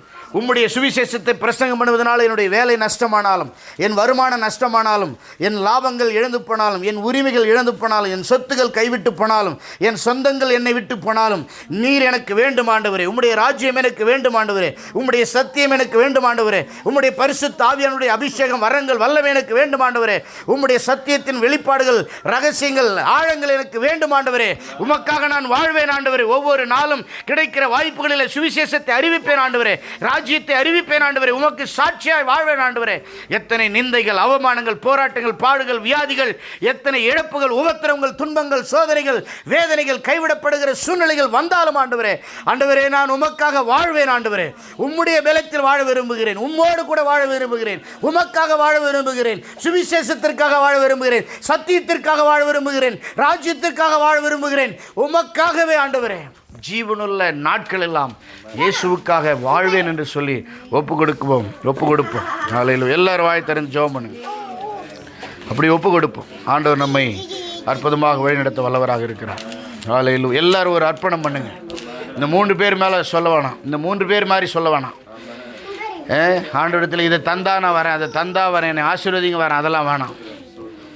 நான் கொஞ்ச நாள் போயிட்டு சொத்துக்கத்தெல்லாம் வாங்கிட்டு எங்கள் அப்பா செத்த பிறகு, அல்லது என் பிள்ளைய பள்ளிக்கூடம் படிக்க வச்ச பிறகு, அல்லது என் பிள்ளைகளை கட்டி கொடுத்த பிறகு, அல்லது நான் வீடு கட்ட பிறகு வரேன் அப்படின்றலாம் வேணாம். அல்லது நான் கொஞ்ச நாள் எல்லாம் சேர்த்து வச்சுட்டு கொஞ்சம் வருமானத்தை ரெடி பண்ணிட்டு வரேன்றதுலாம் வேணாம். ஆண்டவரே, நான் ஒவ்வொரு நாளும் உமக்கு ஆயத்தமாக இருக்கிறேன், நான் ஒவ்வொரு நாளும் பின் செல்ல ஆயத்தமாக இருக்கிறேன், நான் ஒவ்வொரு நாளும் நீர் சொல்வதை செய்ய ஆயத்தமாக இருக்கிறேன். எனக்கு ஞானத்தை தாங்க ஆண்டவரே. குடும்பத்தை நடத்துகிற ஞானத்தை தாங்க, வேலையை நடத்துகிற ஞானத்தை தாங்க, வியாபாரத்தை நடத்துகிற ஞானத்தை தாங்க, எதுக்கு எவ்வளோ நேரம் கொடுக்கணுன்ற ஞானத்தை தாங்க, எப்போ நான் எப்படி தீர்மானிக்கணும் ஞானத்தை தாங்க, எப்போ நீங்கள் எதை சொன்னாலும் அதை செய்வதற்கு உங்கள் பின்னால் வருவதற்கு ஆண்டவரே உண்மையில் உத்தமமான சீசனாக வாழ என்னை ஒப்பு கொடுக்கிறேன் ஆண்டவரே. உம்முடைய பரிசுத்த ஆவினாலே எங்களை நிரப்பும் ஆண்டவரே. உத்தம சீஷர்களாக எங்களை உருவாக்கும் ஆண்டவரே. உண்மையுள்ள சீஷர்களாக எங்களை உருமாற்றும் ஆண்டவரே. ஆண்டவரே, ஆவிக்குரிய சீஷர்களாக எங்களை செதுக்கி வைங்க ஆண்டவரே. வடிவமைத்திடுங்க ஆண்டவரே. உம்முடைய மகிமைக்காக, உம்முடைய சுவிசேஷத்திற்காக, உம்முடைய நோக்கத்திற்காக, உம்முடைய சித்தத்திற்காக, உம்முடைய வசனத்திற்காக, உம்முடைய ராஜ்யத்திற்காக தினம் தினம் தினம் தினம் எங்களை பயன்படுத்தும் ஆண்டவரே. அதற்காக விதைக்கப்பட, வதைக்கப்பட, அதற்காக புதைக்கப்பட, அதற்காக நோக, அதற்காக போக, வேக, சாக, அதற்காக நான் ஆண்டவரே என்னை இழக்க ஒப்பு கொடுக்கிறேன் ஆண்டவரே. இயேசுவுக்காக, சத்தியத்திற்காக, சுவிசேஷத்திற்காக, தேவனுடைய ராஜ்யத்திற்காக, தேவனுடைய சந்தோஷத்திற்காக, தேவ மகிமைக்காக என்னை காணிக்கையாக கொடுக்கிறேன் ஆண்டவரே. நம்மளையே காணிக்கையாக கொடுப்போம், இன்னொரு முறை கொடுப்போம், ஒவ்வொரு முறை கொடுப்போம். என்னை காணிக்கையாக கொடுக்கிற ஆண்டவரே, என் எதிர்காலத்தை காணிக்கையாக கொடுக்கிற ஆண்டவரே, என் குடும்பத்தை காணிக்கையாக கொடுக்கிற ஆண்டவரே, என்னுடைய வருமானங்களை காணிக்கையாக கொடுக்கிற ஆண்டவரே, என் சொத்துக்களை காணிக்கையாக கொடுக்கிற ஆண்டவரே, என் நேரத்தை காணிக்கையாக கொடுக்கிற ஆண்டவரே, என் திறமைகளை காணிக்கையாக கொடுக்கிற ஆண்டவரே, என்னையே தருகிறேன் ஆண்டவரே. ஹல்லேலூயா. Thank you Jesus. எங்களை ஏற்றுக்கொள்ளுங்க ஆண்டவரே. இதுதான் நீங்கள் விரும்புகிற பரிசுத்தமான காணிக்கை. அரைகுறை மனதெல்லாம் மாற்றுங்க ஆண்டவரே. முழு மனதாக சேவிக்க உதவி செய்யுங்க. எங்கள் பலவீனங்களை மாற்றுங்க ஆண்டவரே. ஆண்டவரே, உலகத்தின் மேலே, பொருட்களின் மேலே செட்டில் ஆகணுன்ற எண்ணத்தில் ஆண்டவரே மற்றவர்களைப் போல பிரயாசப்படுகிற, பாடுபடுகிற எங்களுடைய எண்ணங்களை ஆண்டவரை பொறுத்து கொள்ளுங்க ஆண்டவரே. எங்கள் பலவீனங்களை பொறுத்து கொள்ளுங்க ஆண்டவரே. ஆண்டவரே, பூரணமான அன்பு எங்களுக்குள்ள கொடுங்கப்பா. முழுமையான விசுவாசம் எங்களுக்கு கொடுங்கப்பா. ஆண்டவரே, பணம் பொருளை சார்ந்து கொள்ளாமல் இயேசுவை சார்ந்து வாழக்கூடிய வாழ்க்கை எங்களுக்கு கொடுங்கப்பா. எங்களுக்கு உதவி செய்யுங்கப்பா. எங்களை உங்கள் பக்கமாக இழுத்து கொள்ளுங்கப்பா. உங்களோடு சேர்த்து கொள்ளுங்கப்பா. உங்களை போல மாற்றுங்கப்பா. முற்றிலும் ஆவிக்குரியவர்களாக, முற்றிலும் அர்ப்பணிக்கப்பட்டவர்களாக, முற்றிலும் ஆண்டவரே விட்டு விட்டு வருகிறவர்களாக எங்களை மாற்றும் ஆண்டவரே. ஜீவனுள்ள நாட்களெல்லாம் இயேசுவுக்காய் வாழ்வோம். இருப்பதுவோ ஒரு வாழ்வு, அதை அவருக்கு கொடுத்திடுவோம்.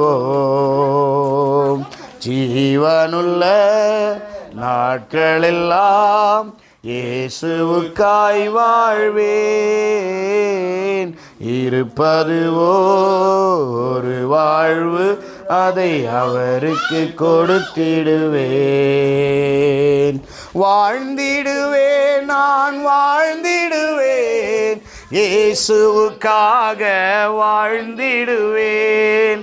வாழ்ந்திடுவேன், நான் வாழ்ந்திடுவேன், இயேசுவுக்காக வாழ்ந்திடுவேன்.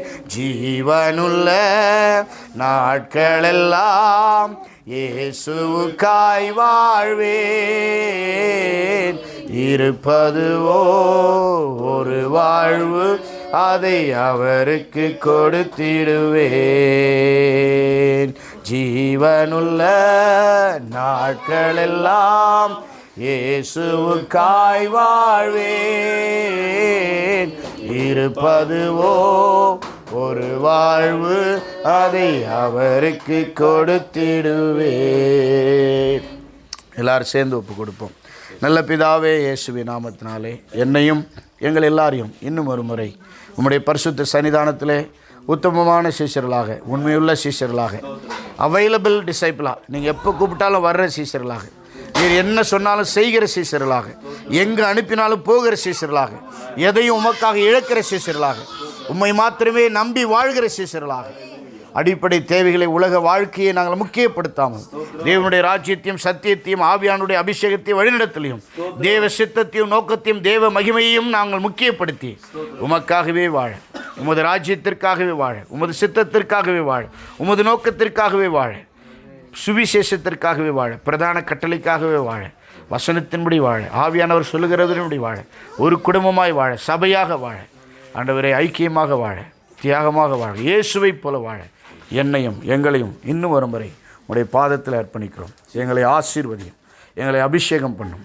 எங்களை ஏற்றுக்கொள்ளும், அங்கீகரியும், எங்களை அனுப்பும், எங்களை பண்படுத்தும், எங்களை பயன்படுத்தும். எங்கள் மூலமாக நீரை கிரியை செய்து உடைய சித்தத்தை நிறைவேற்றும். நீர் மகிமைப்படும்படி ஆண்டவரை வந்திருக்கிற ஒவ்வொருவரையும் ஆசீர்வதியும். ஆடியோ மூலமாக இந்த செய்தி கேட்கிற ஒவ்வொருவரையும் கர்த்தர் தொட்டு உமக்காக உத்தமமான சீஷர்களாக வாழ நீர் உதவி செய்யும். எங்களுக்கல்ல கர்த்தாவே, எங்களுக்கல்ல, உமது உண்மை நிமித்தமும் உமது நீதி நிமித்தமும் உம்முடைய நாமத்திற்கே மகிமை உண்டாவதா. நாங்கள் சிறுகவும் நீர் பெருகவும் வேண்டும். வாரும் இயேசுவே, சீக்கிரமாய் வாரும்.